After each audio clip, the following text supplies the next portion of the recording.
काँग्रेस प्रदेशाध्यक्ष नाना पटोले यांनी छत्रपती संभाजीनगर इथं पत्रकार परिषद घेतली। या माध्यमातून ते बोलताना म्हणाले, 75% महाराष्ट्रात दुष्काळाची परिस्थिती आहे, जास्त दाहकता मराठवाड्यात असल्याचं त्यांनी म्हटलं। मोसंबी, डाळिंब, सीताफळाच्या बागा उद्ध्वस्त झाल्या, शेतकऱ्यांच्या डोळ्यातील अश्रू आणि त्यांना ढसाढसा रडताना पाहिलं असल्याची खंत त्यांनी बोलून दाखवली। मुख्यमंत्र्यांना कॉल केला तर नॉट रिचेबल येतोय, जिल्ह्याचे पालकमंत्र्यांचे फोन नॉट रिचेबल येत आहेत, नेते विदेशी दौऱ्यावर आहेत असं त्यांनी स्पष्टीकरण दिलं। पुढे बोलताना म्हणाले, नोव्हेंबर महिन्यात आम्ही पाऊस कमी पडला असं अधिवेशनात पाणीचारा नियोजन सांगितलं, मात्र दळभद्री सरकारला जनतेचे आणि सामान्यांचे देणे घेणे नाही असा आरोप केला। आम्ही इथं राजकारण करायला आलो नाही, मात्र हे सरकारमध्ये येत असताना ते म्हणाले की वॉटर ग्रीड निर्माण करणार, पाणी अडवणार, जिरवणार, पुन्हा निवडणूक येणार आणि याच घोषणा होतील। सरकारचे पैसे बगलबच्चे यांना मोठे करायला पैसे देत आहेत, ते सरकार स्वतःला क्लीन चिट देते। पिण्याच्या पाण्याची व्यवस्था नसून पिण्यास स्वच्छ पाणी मिळत नाही, घरही मिळेना आणि जलही मिळेना अशी वेळ आली आहे आणि ही वेळ राजकारणाची नाही असं त्यांनी बोलूनही दाखवलं। शेतकऱ्यांना 2 लाख रुपये हेक्टरी मदत द्यावी, सरकारच्या वतीनं कृत्रिम तुटवडा निर्माण केला जातोय आणि यात मंत्र्यांना कमिशन मिळत असल्याचाही आरोप त्यांनी केला। 864 रुपये MRP असताना 1100 रुपयांना बियाणे विकले जातात। शेतकऱ्यांना लुटणं आणि उद्ध्वस्त करणं थांबवलं पाहिजे। आत्महत्येचे सरकारवर गुन्हे दाखल करावे लागेल अशी ही वेळ येऊ देऊ नका असं त्यांनी म्हटलं आहे। कर्जमाफी व्हायला हवी, मोफत बियाणे खते द्यावेत, फळबागा उभ्या कराव्यात, अन्नदात्याला निसर्ग माफ करतो तर यांनी का करू नये।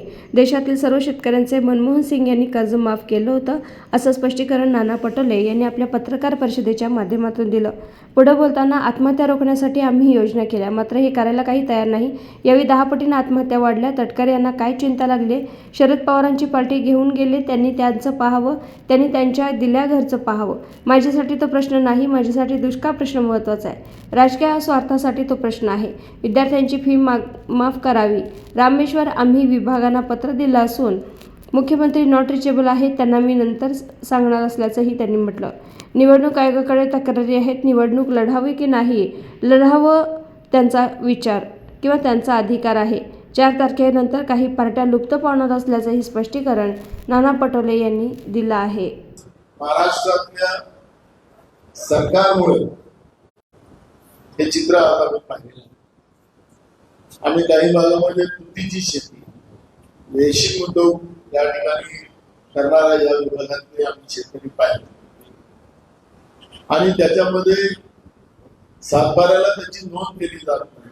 तुतीच्या शेतीची झालेल्या नुकसानचा कुठलाही मोबदला मिळत नाही, विमा त्याचा केला जात नाही आणि ते नगदी पीक असताना त्याला प्रोत्साहन देण्यासाठी सरकारने पुढाकार घेण्याची गरज होती, पण सरकार मुद्दामून त्या शेतकऱ्यांवर दुर्लक्ष करताना या ठिकाणी निदर्शनास आलेलं आहे।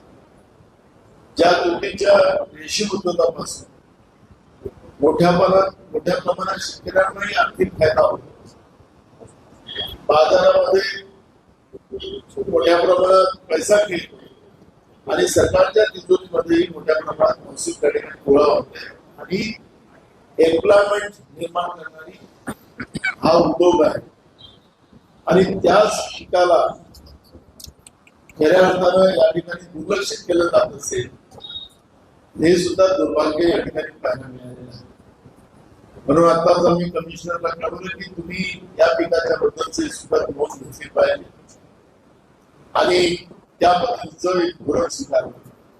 मी सगळ्यांनी सांगितलं की आम्ही इथं राजकारण करायला आलो नाही, पण ज्या पद्धतीनं शेतकऱ्यांना सत्तेमध्ये झाले स्वतःच मला तर कळत नाही की कधी कधी सरकार स्वतःलाच क्लीन चिट देऊन टाकते।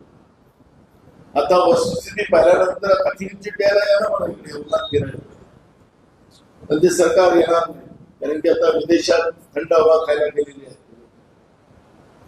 आणि म्हणून या सगळ्या गोष्टीला शेतकऱ्यांनी आणि या भागातल्या जनतेने आता डोक्यात ठेवलेला आहे आणि यांच्या किती घोषणा झाल्या तरी सुद्धा आता कुणी ऐकणार नाही, याला जनताही धडा शिकतो आणि म्हणून मी सरकारला तुमच्या माध्यमातून सांगू इच्छितो, या पिण्याच्या पाण्याची व्यवस्था आणि स्वच्छ, ज्या संभाजीनगरमध्ये आपण आहोत त्याही संभाजीनगरमध्ये स्वच्छ पिण्याचं पाणी मिळत नाही, इथेही माफी आलेली आहे। नळ योजना आहे, मोदीजी सांगायचे हर घर में जल हर घर में नल, नल में जल, सबको घर. आता घरही मिळाले नाही, ना जल मिळालं नाही, नळ घरच नाही तर नळ कुठून, नळ नाही तर जल कुठून, अशी परिस्थिती आहे. आणि म्हणून मी आपल्याला या निमित्तानं सरकारला तुमच्या माध्यमातून सूचना देतो की ही राजकारणाची वेळ नाही. तातडीनं शेतकऱ्यांच्या फळबागांना 2 लाख रुपये पर हेक्टरी आर्थिक मदत आपण दिली पाहिजे.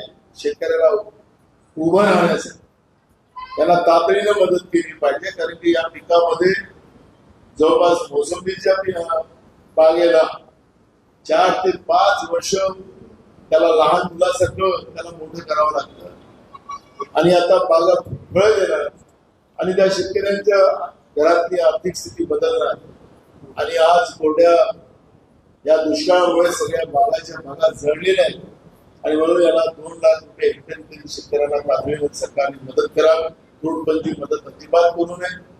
मग आपलं मोसंबी असेल, डाळिंब असेल, सीताफळ असेल, तुतीची शेती असेल, या सगळ्या शेतकऱ्यांना त्या पद्धतीची मदत करावी अशी मागणी काँग्रेसच्या वतीने आम्ही करतो.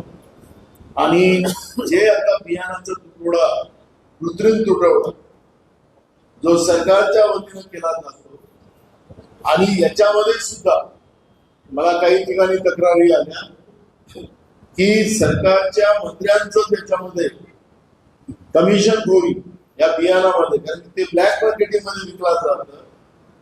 दुसरे त्याच्यामध्ये वस्तू त्याला शेतकऱ्याला जबरदस्ती घ्यावं लागतात.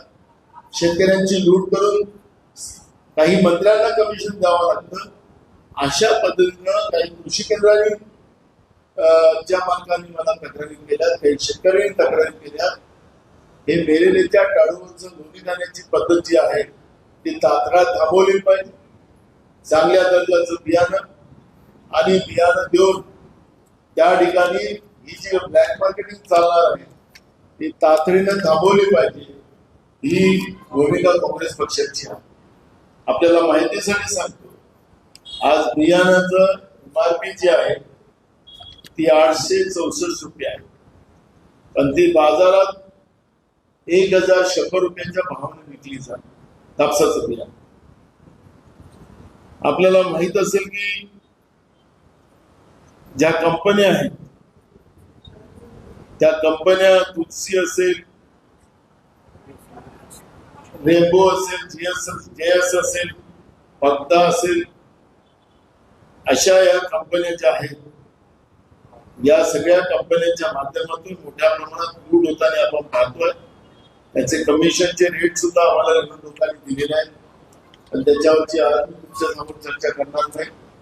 पण मी तुम्हाला सांगतो की सरकारने शेतकऱ्यांना लुटणं आणि शेतकऱ्यांना उद्ध्वस्त करणं हे थांबवलं पाहिजे.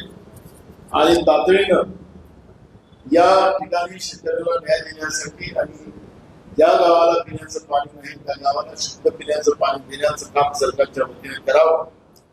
आपण पाहिलं की चोलो मंडल विमा योजना, पीक विमा ज्या कंपनी काढलेली आहे, कंपनीचं नाव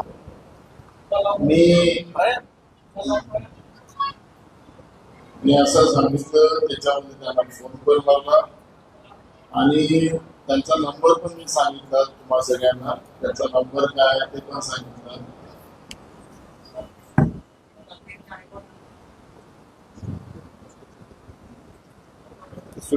तुम्हाला काय वाटलं, खोटं सांगितलं का आम्ही?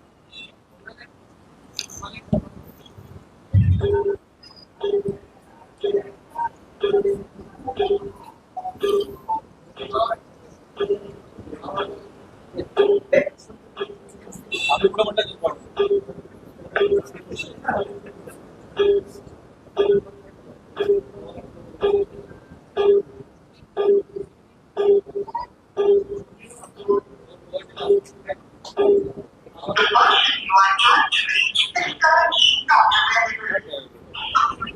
We are not available. समाधान झालं. त्यांचा नंबर आहे 99 300 52 711. हा मुख्यमंत्र्यांचा नंबर आहे. आणि मी पावसाळ्यात तुमच्यामुळे सांगायला लागलो तर माझा ख्याल तर त्याच्यामुळे ही नॉट रिचेबल आता आपल्याला ऐकलंच भेटलं की सरकार नॉट रिचेबल आहे, जनता वाऱ्यावर आहे आणि काँग्रेस पक्ष जनतेबरोबर. तुमचा प्रश्न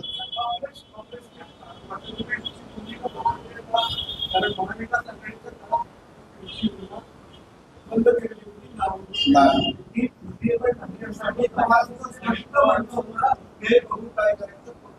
मी तुमच्या माहितीसाठी सांगतो, वॉटर ग्रीडची योजना आम्ही कागदावर आणि घोषणावर ठेवणार नाही, तिला कृतीमध्ये आणून पूर्ण करू हा आमचा शब्द आहे. त्याच्यामुळे कारण मी तुम्हाला सांगतो, अजित पवार आता कुठे आहेत काय त्याच्याबद्दल काही मला बोलायचं नाही, खूप लागेल त्याच्यामुळे मी चर्चेचा आहोत.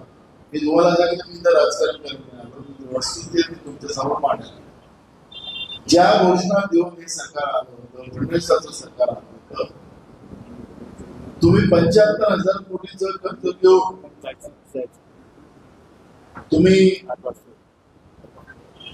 समृद्धी मार्ग केला, अजून त्याच्यावर कर्ज घेतलं.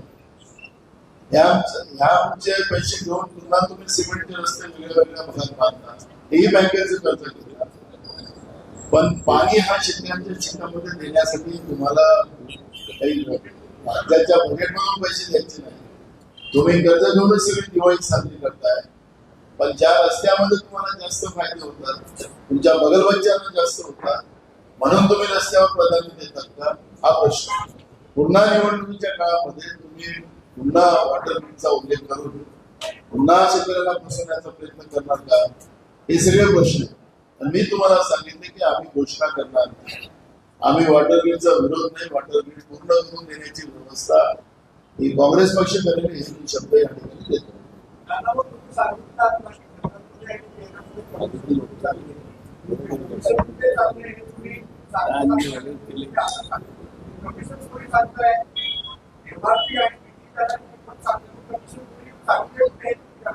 मला मी सांगितलं की MRP 860 रुपये